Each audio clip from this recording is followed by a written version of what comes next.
Hello friends, स्मार्टो systems की GST series में आपका स्वागत है। पिछले सेशन में हमने लेजर्स क्रिएट की थी जो हम चाहते हैं जिनके साथ एंट्रीज करना। इस सेशन में हम प्रैक्टिकल कॉन्सेप्ट पे आ रहे हैं। इस सेशन में हम देखेंगे जीएसटी की जो ये सभी जनरल एंट्रीज हैं किस प्रकार से आप टैली में कर सकते हैं। हम बारी बारी से एक एक एंट्री को करेंगे।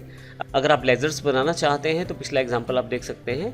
तो आइए शुरू करते हैं हम इन एंट्रीज को बारी बारी से करना। जो टैली मैं प्रयोग कर रहा हूँ इस एग्जाम्पल में वह एजुकेशनल मोड है और इसको किस प्रकार से डाउनलोड करना है ये जानकारी पिछले सेशंस में दे चुका हूँ। अब यहाँ पे सबसे पहली एंट्री हम करेंगे पहली तारीख एक साथ। अब ध्यान रखिएगा जीएसटी का जो प्रोविज़न स्टार्ट हुआ है वो 1 जुलाई से हुआ है। तो एक साथ की सभी एंट्रीज़ या एक साथ के बाद की सभी एंट्रीज़ ही जीएसटी में कवर हो पाएंगी और टैली भी उन्हीं के ऊपर एक साथ के बाद ही कैलकुलेशन दिखा पाएगा जीएसटी की जो एंट्रीज़ आप एक साथ के बाद इंक्लूड करते हैं। तो सबसे पहली एंट्री मेरे पास एक साथ की है, कैपिटल इन्वेस्ट की गई है बिट्स कंप्यूटर द्वारा कैश में 10,000 रुपये। तो इसकी एंट्री कर लेता हूँ मैं। इसके लिए सबसे पहले मुझे अकाउंटिंग वाउचर्स पे जाना है एंट्री करने के लिए। मेरे पास सभी लेजर्स पहले से तैयार हैं। अब मैं क्योंकि सबसे पहले कैश रिसिप्ट कर रहा हूँ कैपिटल के रूप में तो रिसिप्ट पे आ जाता हूँ। अकाउंट जो है कैश है, यहाँ से कैश लेजर सेलेक्ट कर लेता हूँ।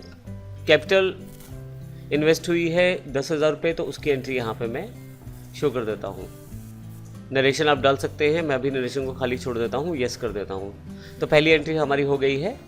नेक्स्ट जो एंट्री हमारे पास उपलब्ध है bank balance IDBI bank account में, वो हमने पहले से लेज़र में सेट कर दिया था 1,50,000 रुपये जो हमने लेज़र बनाई थी। मैं आपको ये दिखा देता हूँ।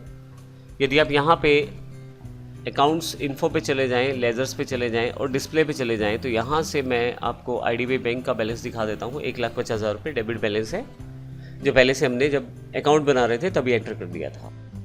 अगली एंट्रीज करने से पहले मैं आपको सभी अकाउंट्स एक बार दिखा देता हूँ यहाँ पे।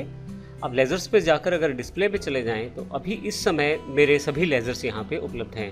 कैपिटल अकाउंट है जिसको हमने अभी देखा, कैश पहले से बना हुआ है। इसके अलावा मैंने कुछ अकाउंट्स और भी बना रखे हैं जैसे क्रिएटिव कंप्यूटर है, सीटेक कंप्यूटर है, दीपल, ड्रोन, जीएसटी पेबल है। जीएसटी पेबल अकाउंट हम डिस्कस करेंगे थोड़ी देर में कि किस प्रकार से इसका प्रयोग करना है।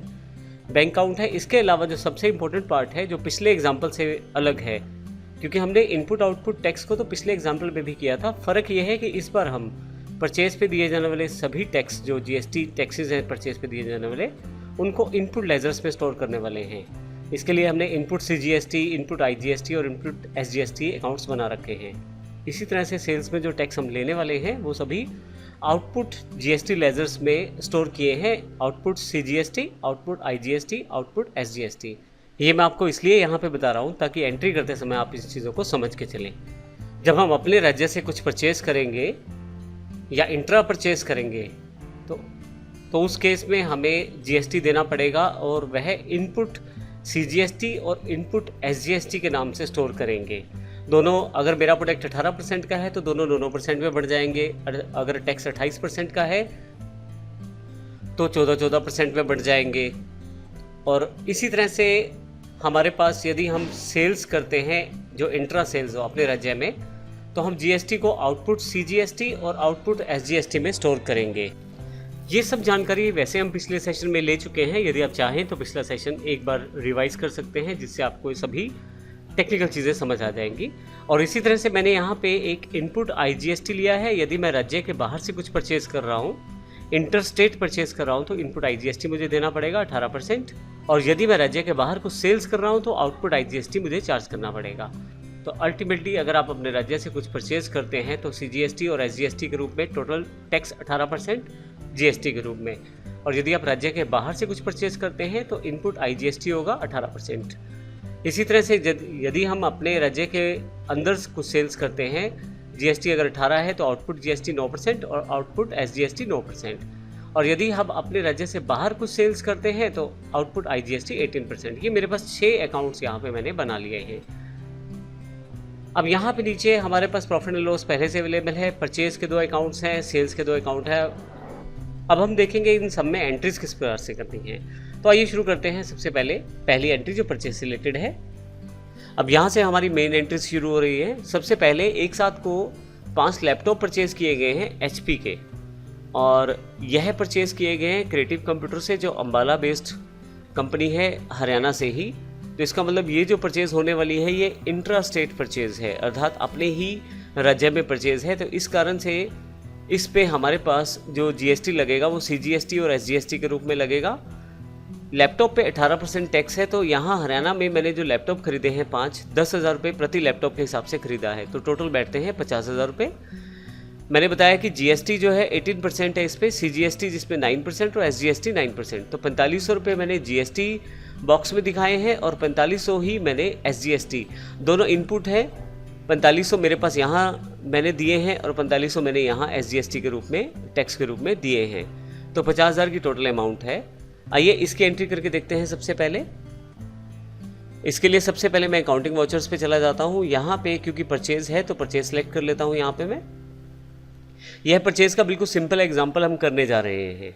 आने वाले सेशन में हम एडवांस एग्जांपल्स को भी देखने वाले हैं। परचेज अलग अलग तरह से, जैसे कि डिस्काउंट के साथ, विदाउट डिस्काउंट, या जो हमारे पास परचेज एडवांस परचेज रहेगी, या परचेज स्टॉक के साथ है, विदाउट स्टॉक है, सर्विसेज की परचेज है, ये सब हम आने वाले सेशंस में देखने वाले हैं। अभी हम बेसिक जानकारी दे रहे हैं ताकि एक बार कॉन्सेप्ट क्लियर हो जाए जीएसटी का। तो आइए सबसे पहले पहली एंट्री है जो परचेज की 2 एंट्रीज मुझे करनी है। दोनों 1 तारीख की एंट्रीज हैं और 5 लैपटॉप मैंने परचेज किए हैं एचपी के क्रिएटिव कंप्यूटर अम्बाला से 10,000 रुपये प्रति लैपटॉप के हिसाब से। इस पर मुझे जो जीएसटी चार्ज हुआ है 18%, इसमें सीजीएसटी 9%, एसजीएसटी 9%, और ये सारी इन्फॉर्मेशन मुझे स्टोर करनी है अपनी टैली में। तो 50,000 रुपये टोटल है, 4500 रुपये टैक्स है। लेकिन इस बार मैंने अलग अकाउंट बनाया है, इनपुट अकाउंट्स में मैं इनको स्टोर करने वाला हूँ अपनी परचेज के टैक्स को। तो ये देखते हैं किस प्रकार ऐसा मैं करने वाला हूँ। मैंने आपकी सुविधा के लिए ये एंट्रीज पहले से ही स्टोर करके रखी हुई हैं। इसके लिए मैं इन एंट्रीज जो मैंने की हैं उनको देखने के लिए डिस्प्ले में जाऊँगा, यहाँ से डे बुक में, और 1 तारीख की एंट्रीज, क्योंकि 1 तारीख यहाँ पर सिलेक्टेड है, उसकी एंट्रीज मेरे पास यहाँ पे आ गई हैं। सबसे पहली एंट्री 1/7/2017 की क्रिएटिव कंप्यूटर अम्बाला से मैंने जो लैपटॉप परचेज़ किए हैं, मैं एंटर करके इस एंट्री को पूरा देख सकता हूँ। अब यहाँ इस एंट्री को देखिए किस प्रकार से हम करने वाले हैं। सबसे पहले मैंने परचेज एंट्री वाउचर सेलेक्ट कर लिया है और सप्लायर का इनवॉइस नंबर स्टोर कर लिया है। डेट मैंने एंटर कर दी है यहाँ पे। पार्टी का नाम creative computer Ambala intra state है, और फाइनली यहाँ पे सारी डिटेल्स मैंने पहले से फिल कर रखी हैं। मैंने पिछले सेशंस में भी बताया है कि आप GSTN नंबर को आप प्रॉपरली सेव कीजिएगा फॉर्मेट के साथ।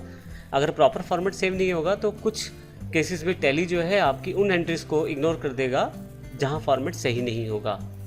मैं यहाँ एंटर कर देता हूँ, और यहाँ से क्योंकि अम्बाला से की गई परचेज़ है और हरियाणा के अंदर से ही है, तो यह purchase intra state local Haryana में मैंने एंटर कर दी है। 5 लैपटॉप है, 10,000 रुपये प्रति लैपटॉप के हिसाब से टोटल 50,000 रुपये है। अब यहाँ पे टैक्स की जानकारी मैं देना चाहता हूँ। मैंने यहाँ पे 2 अकाउंट का प्रयोग किया है, इनपुट CGST और इनपुट SGST। आपको केवल अकाउंट सेलेक्ट करना है। जब आप अकाउंट सेलेक्ट करते हैं तो यहाँ से, क्योंकि टोटल GST 18% है मेरी प्रोडक्ट पे, तो यहाँ पे उस 18% को 2 भागों में विभाजित कर दिया गया है, CGST और SGST। क्योंकि परचेज़ का बिल है तो इनपुट लगा दिया गया है, साथ में लेजर्स इनपुट की यूज़ होगी जब हम परचेज़ को रिकॉर्ड करेंगे।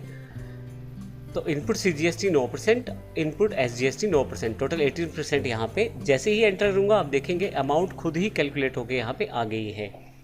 दूसरी अमाउंट भी SGST भी 9% है। यदि आपको मैं यहाँ दिखाऊँ GST कॉलम में, तो दोनों इनपुट सेल्स में 4500 रुपये आ गए हैं, क्योंकि जो टैक्स है वो 50,000 रुपये 9% जो बैठेगा 4500 रुपये CGST और 50,000 रुपये 4500 रुपये SGST। इसके पश्चात मैं SGST वाली इन्फॉर्मेशन फिल करके एंटर करके इसके एंट्री को सेव कर सकता हूँ। मैंने ये सेव कर दी है। इसी तरह से मैंने एक और परचेज़ की है। यह परचेज़ जो है यह इंटर स्टेट परचेज़ है। मैं इसके एंट्रीज भी आपको दिखा देता हूँ। देखिए यहाँ पे जो परचेज़ वाउचर मैंने सेलेक्ट कर लिया है, सप्लायर का इनवॉइस नंबर मैंने डाल दिया है। 1 जुलाई को सीटेक कंप्यूटर लुधियाना की यह पार्टी है, पंजाब, अर्थात इंटर स्टेट सेल है। मेरी जो कंपनी है वो हरियाणा की है और यह पार्टी पंजाब की है। तो इस तरह से ये 2 राज्यों के बीच की परचेज़ है, इंटर स्टेट परचेज़ है। यहाँ पे सीटेक कंप्यूटर लुधियाना मैंने सेलेक्ट कर लिया है, एंटर करूँगा। अब यहाँ पे पूरी इन्फॉर्मेशन है सप्लायर की, पंजाब से है, उसका मैंने GST नंबर भी डाल दिया है। ये केवल एग्जांपल के लिए GST नंबर डाला है। GST नंबर के बारे में पूरी जानकारी हम पिछले सेशंस में दे चुके हैं। अब वहाँ से सेशन को रिव्यू भी कर सकते हैं, क्योंकि यह परचेज़ जो है यह इंटरस्टेट परचेज़ है। तो मैंने परचेज़ के लिए परचेज़ इंटरस्टेट पंजाब आउटसेट एक अलग से लेज़र ही बना रखा है। मैं इसको सिलेक्ट कर लेता हूँ। मुझे 5 लैपटॉप यहाँ पे परचेज करने हैं HP के। रेट है यहाँ पे 10,000 रुपये प्रति लैपटॉप, 50,000 टोटल अमाउंट है। End of list. अब यहाँ पे सबसे इम्पोर्टेंट पॉइंट है, यहाँ पे मैंने अलग से IGST के इनपुट को स्टोर करने के लिए, यानी कि टैक्स का जो अकाउंट एक अलग से बनाया था इनपुट, उसका प्रयोग किया गया है। यहाँ पे जो भी हम परचेज पे टैक्स पे करते हैं वो है इनपुट टैक्स कहलाएगा, और हमने यहाँ पे कैटेगरी अलग से बना रखी है इनपुट और आउटपुट के लिए। तो यहाँ पे क्योंकि परचेज का बिल है और इंटरस्टेट बिल है, इस कारण से इनपुट IGST का प्रयोग किया जा रहा है। परसेंटेज साथ में मेंशन है और आप देखेंगे कैलकुलेट इसने खुद ही अमाउंट कर दिया है। उसके पश्चात मैं नीचे आगे इसको सेव कर लेता हूँ, तो मेरे पास ये दोनों एंट्रीज यहाँ पे सेव हो जाती हैं। तो इस सेशन में हमने जो बात की है ये हमारे पास परचेज की बात की है। नेक्स्ट सेशन में बात हम करेंगे सेल्स के बिलों की। ऑलरेडी उनकी एंट्री भी यहाँ पे अवेलेबल है। अगर मैं यहाँ पे आपको पीरियड दिखा दूँ, इसके लिए मैं पीरियड क्लिक कर देता हूँ और एक साथ से 2 साथ, यानी कि दूसरी डेट को मेरे पास 2 एंट्रीज और हैं सेल्स की। इनकी जानकारी हम अगले सेशन में लेने वाले हैं। साथ ही अगले सेशन में देखेंगे किस प्रकार सेल्स के बिल्स के साथ साथ हम टैक्स को कैलकुलेट करेंगे और किस तरह से उसे पे भी करेंगे। धन्यवाद।